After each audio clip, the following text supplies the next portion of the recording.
Olá!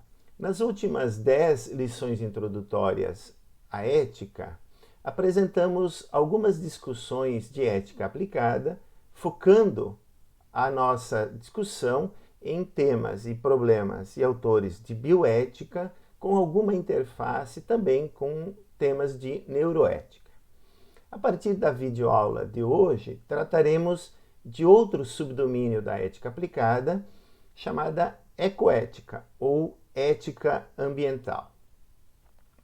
Bem, então, para começar, é importante relembrar que há um sentido no qual nós podemos usar a palavra bioética, no qual nós não nos referimos especificamente a questões morais no domínio das ciências da saúde, mas possui o sentido da consideração ética da vida como um todo.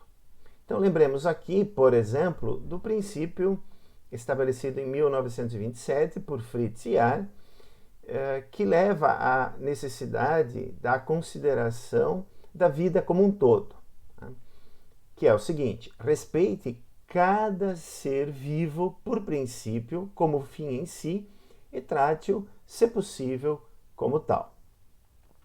Bem, na videoaula onde explicitamos este princípio, que pode também ser sintetizado simplesmente como reverencie o valor em si da vida, ou reverencie o valor em si da natureza, nós vimos que esse princípio supera o antropocentrismo, quer dizer, a ideia de que a espécie Homo sapiens é de alguma forma superior às outras, seja porque ela se autocompreende como possuindo uma característica especial que não é encontrável nas outras espécies, por exemplo, a racionalidade, a autoconsciência, ou por ter sido criado a imagem de um Deus, de uma divindade, e assim por diante.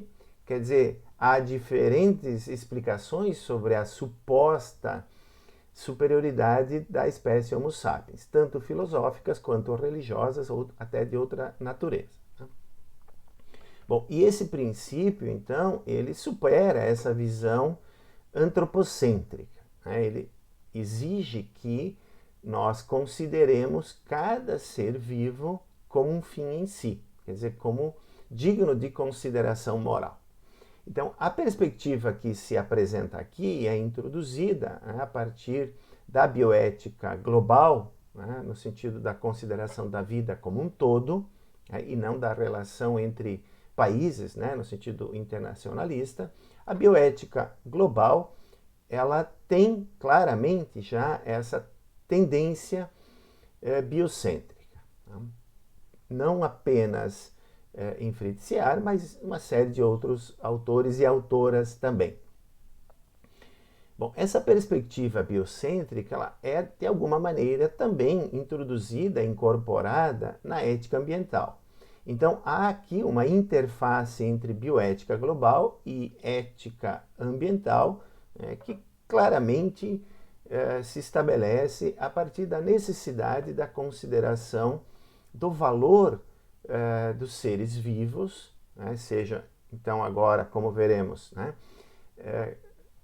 seguindo o princípio de Fritz Jahr, que considera cada ser vivo como um fim em si, seja outras perspectivas que também são biocêntricas, num sentido bastante amplo, que consideram, enfim, a necessidade de não atribuirmos valor a cada indivíduo, mas a biomas, por exemplo, ou a biodiversidade, assim por diante.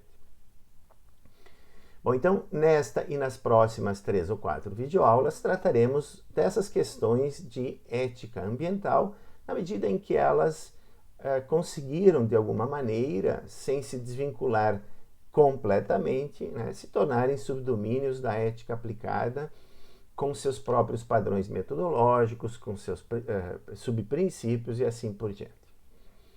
Bom, então aqui é importante também lembrar que a visão predominante, seja religiosa, monoteísta, judaico-cristã, que vê de alguma maneira o ser humano como estando fora e acima da natureza e por alguma característica especial, então, por ser criado à imagem, né, de uma certa divindade, teria o direito de dominar as outras espécies e dominar a natureza, que encontra um certo apelo, né, não apenas, digamos, fins religiosos, mas também tem sistemas filosóficos que compartilham esse pressuposto fundamental, como é, por exemplo, o caso no cartesianismo, né? Lembremos que, para René Descartes, o ser humano possui corpo, né, e alma, pensamento, né, e elas são ontologicamente distintas. Então, a res extensa, o nosso corpo, não é constituído, né, da mesma natureza da res cogitans, que possui então uma realidade ontológica distinta, o que permitiria depois, né, a Descartes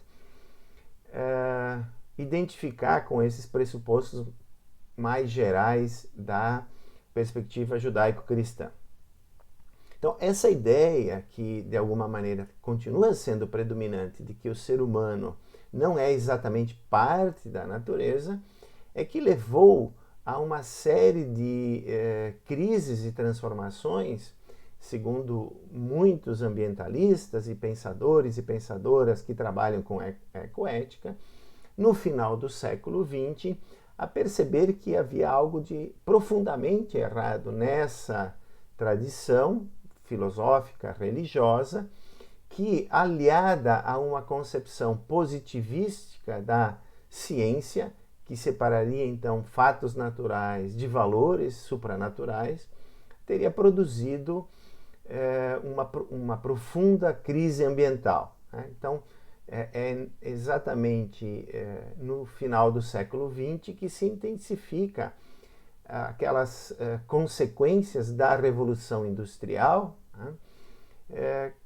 Por exemplo, que se torna claramente notável que a poluição dos rios, o desmatamento da floresta, também estavam contribuindo para pôr em xeque, né, a continuidade da vida humana e da vida em geral neste planeta. E não apenas ameaças, por exemplo, né, do uso de energia nuclear, construção de bombas atômicas, a Guerra Fria, etc.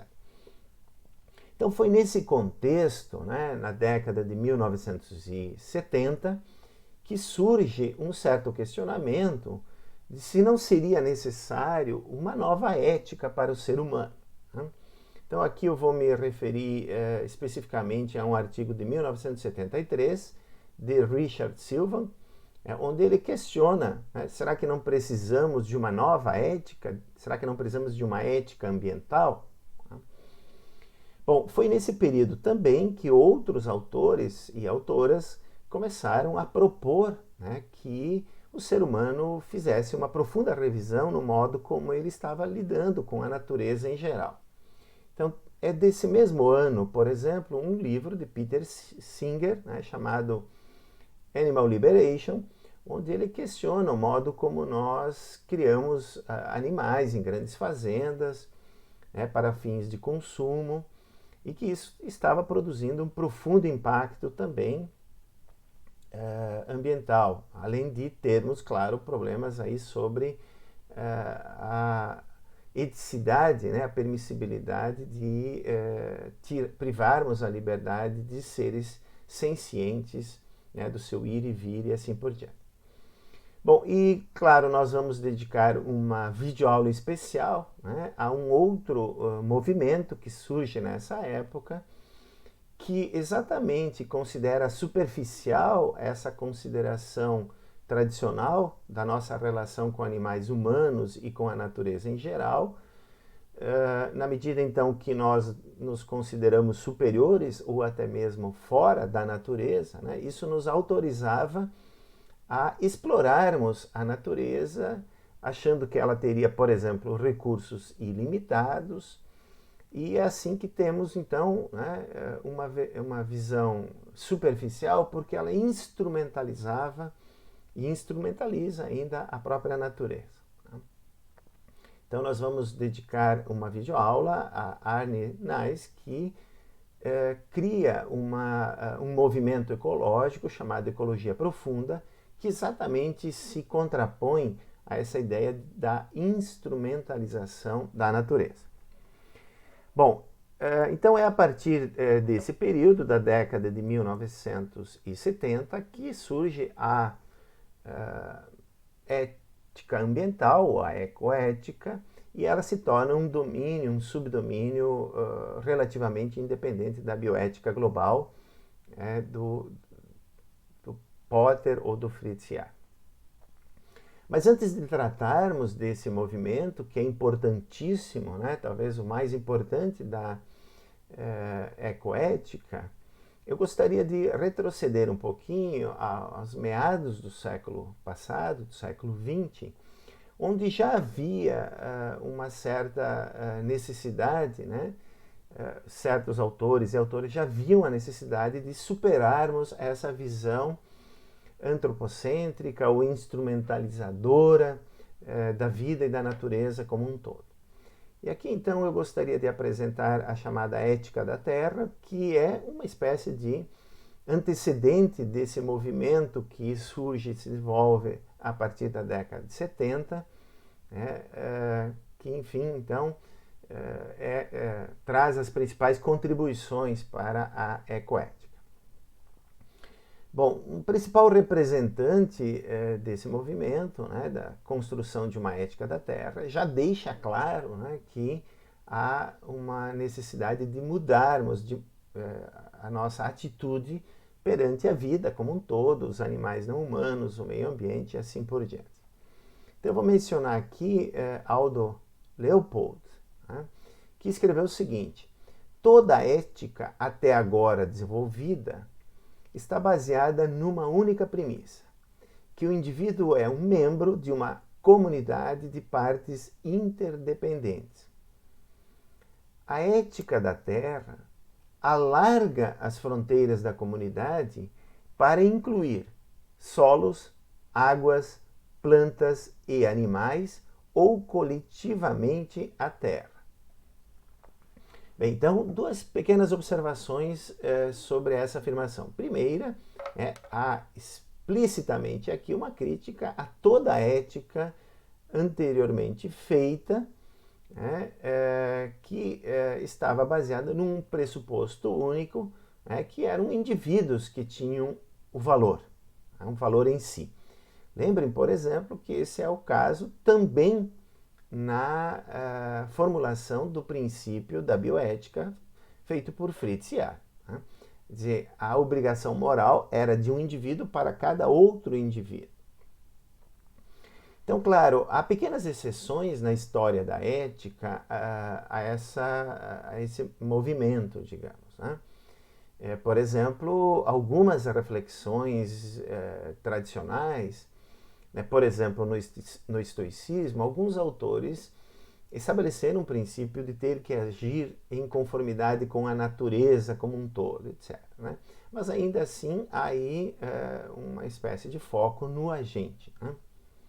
Bom, o que então Aldo Leopold faz é negar esse pressuposto, a relevância ética desse pressuposto, e instituir aí uma perspectiva mais holista também, e percebam, não apenas em relação a seres vivos, então é um pouquinho mais do que um certo biocentrismo, porque coloca os solos, as águas também dentro da perspectiva de consideração moral, como fazendo parte da nossa comunidade moral. Então há um alargamento da comunidade moral, não apenas para além do antropocentrismo, mas também de um foco exclusivo no indivíduo, ou na vida em geral, própria do biocentrismo. Bom, e é por isso então que Aldo Leopold, a partir dessa mudança, que até poderíamos dizer de paradigma, ele institui um novo critério para julgarmos a correção moral dos atos, das políticas públicas, ou das eventuais regras ou virtudes que podemos e devemos cultivar. Então, esse novo critério ele foi formulado da seguinte maneira: uma coisa, então aí é uma variável, né? Uma coisa significa uma ação, uma política pública, etc., né? É correta quando ela tende a preservar a integridade, a estabilidade e a beleza da comunidade biótica. Caso contrário, ela é errada.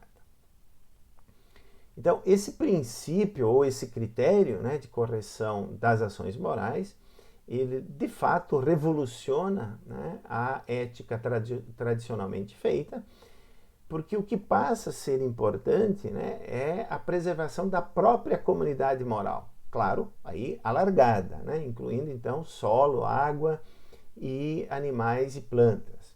Animais não humanos, né, além do animal humano. Bom, um ato, então, ou uma política pública é dita correta se ela preserva essa integridade. Tá? Então, aqui, só para ilustrar, né, eu vou tentar mostrar que, por exemplo, uma das implicações práticas desse critério de correção moral é, por exemplo, não necessariamente, né, levar ao vegetarianismo. Né? Por quê? Porque para Aldo Leopold seria moralmente correto, por exemplo, tirar a vida de um indivíduo de uma outra espécie, se isso for feito para fins, por exemplo, exclusivos de alimentação, né? E se isso não desequilibra a integridade da comunidade biótica.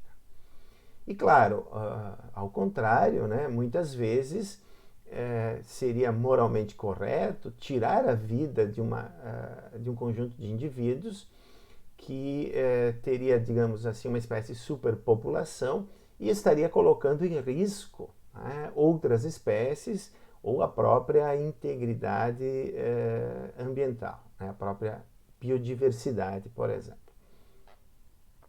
Então, este é só um exemplo para a gente começar a refletir também sobre algumas implicações práticas, né, da ética ambiental, em termos, por exemplo, de que ações ou de que políticas públicas certas teses e certos princípios levam, né, em termos práticos. Bom, mas esse foi só um exemplo. Haveria a necessidade aqui de aprofundar e discutir, mas ao invés de fazer isso, eu gostaria de fazer algumas reflexões um pouco mais gerais ainda, né, sobre esse desafio lançado pela ética da Terra, em termos de termos que repensar as nossas relações com os animais não humanos, com o meio ambiente, com as plantas, incluindo aí esse alargamento da comunidade para incluir, por exemplo, água, os solos, etc. Né? Então vamos tentar refletir um pouco por que é que esse é o caso, por que é que nós teríamos que seguir, digamos assim, essa mudança de paradigma nos termos do Leopold. E vamos refletir sobre coisas, né, cotidianas, né, que estão nos afetando muito. Por exemplo, por que não continuar derrubando a floresta amazônica? Né? Ou as outras florestas que existem? Por que não continuar poluindo rios e as águas em geral, as fontes, né, os oceanos? Por que não continuar matando animais, sejam domesticados ou animais selvagens? Quer dizer, o que há de errado, se é que há algo, né, de errado nesse tipo de ações, nesse tipo de políticas públicas? Bom, aqui, claro, nós temos que considerar essas questões, né, de uma certa perspectiva histórica. Então, talvez há 1000, 2000 anos atrás, quando as pessoas estavam refletindo filosoficamente sobre a nossa relação com a natureza, com os animais não humanos, elas não se deram conta, né, do profundo impacto que o ser humano estava começando a produzir na natureza. E aqui então é que surge, né, esse termo importante para a gente compreender a escala dessa interferência nossa humana na natureza, que é o antropoceno. Quer dizer, muitos questionam se ele surgiu na Revolução Industrial, ou se a própria criação da agricultura já seria, né, um indício dessa mudança, né, que tem que ser medida em escala geológica, né, do profundo impacto que a agricultura, né, trouxe no nosso planeta, principalmente, então, a agricultura em escala industrial, né? Então, se há alguma dúvida sobre se a agricultura produz ou não um impacto profundo, né, claramente, a partir da Revolução Industrial, com a poluição, né, e principalmente com a própria transformação da agricultura, né, nós percebemos que nós estamos diante de uma nova era geológica, né, então, que tem que ser medida nessa escala. Bom, e aqui então surge, claro, né, uma outra questão, que é um lado talvez o mais visível desse profundo impacto, que é se o aquecimento global ele não põe em risco a sobrevivência humana ou a sobrevivência da vida como um todo, né? Claramente ele já levou a certas extinções, né? E pode levar, obviamente, também à extinção humana.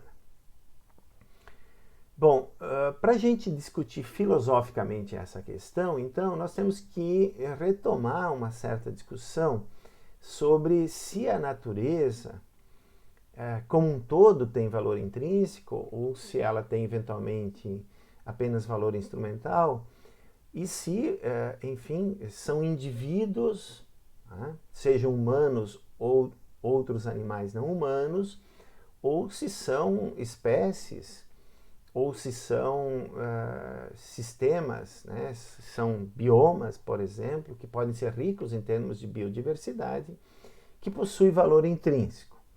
Então, uma das questões mais difíceis e também mais importantes da ética ambiental é se a natureza tem ou não valor intrínseco. Tradicionalmente, a natureza foi vista como tendo valor apenas instrumental, extrínseco, né?